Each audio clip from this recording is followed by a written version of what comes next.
आपके क्रिएटिव कार्य भारत की क्रिएटिव आइडेंटिटी को शेप कर रहे हैं। नमस्ते क्रिएटिव भारत में आपका हार्दिक स्वागत है। नमस्ते क्रिएटिव भारत।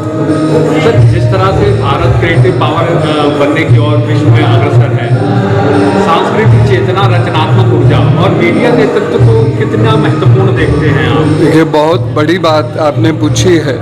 देखिए, क्रिएटिविटी भारत में हमेशा से रही, लेकिन वो क्रिएटिविटी धार्मिक और सांस्कृतिक रूप में अब सामने आनी शुरू हुई है। ये हमारे लिए बहुत अच्छा क्षण है और बहुत अच्छा समय चल रहा है। और ऐसे में वो सारे लोग जो क्रिएटिव भी हैं, संस्कारों से युक्त भी हैं, संत वृत्ति के हैं, वह सभी लोग इस वक्त आगे आए। और इनको आगे लाने वाला जो माध्यम है वो मीडिया है।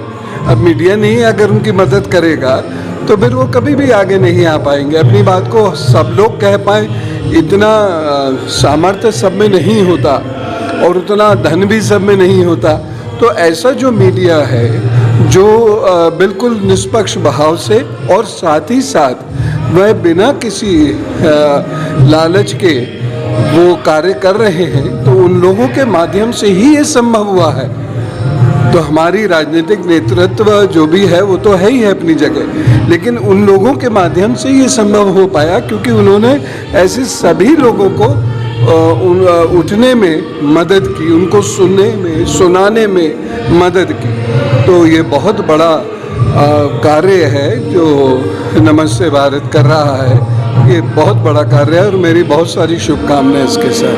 सर, एक चुनौती जो ग्लोबल मार्केट फोर्सेस हैं वो निरंतर जो हमारी सनातन संस्कृति है, हमारे संस्कार है, हमारी पारिवारिक व्यवस्था, उस पर कुठारघात कर रही है। जैसे अभी लेंसकार्ट वगैरह का भी आपने देखा, TCS टाटा का भी आपने देखा, किस तरह से वहाँ पर एक जो ताना बाना है भारत की सांस्कृतिक उसको तोड़ने का प्रयास कर रहे हैं। उसके लिए क्या कहेंगे? बेबाकी से एक बात कहूँगा, पूरी दुनिया हमारे पीछे पड़ी हुई है। हमारी संस्कृति को देखे, भारत को समाप्त कर पाना तो इनके बस की बात है नहीं, लेकिन संस्कृति को बर्बाद कर दिया तो यानी देश को बर्बाद कर दिया।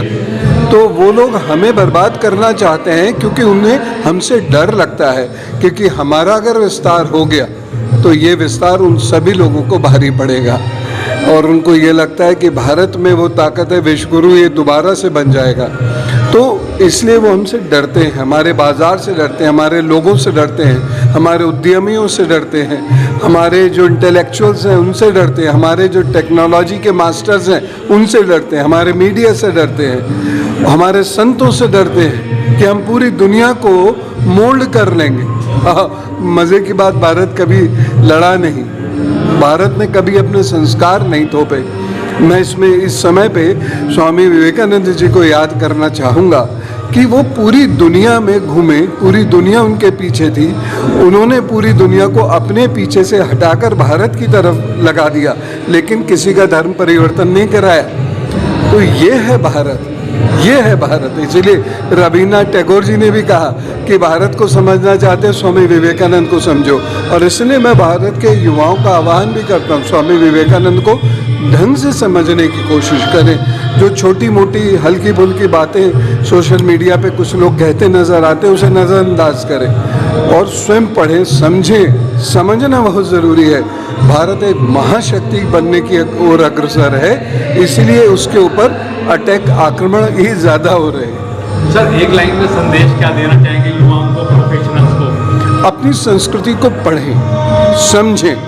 अच्छे सत्संग में जहाँ कपोल कल्पनाओं पर बातें ना हो वहाँ बैठे और वहाँ बैठ के उन बातों को सुने, समझे।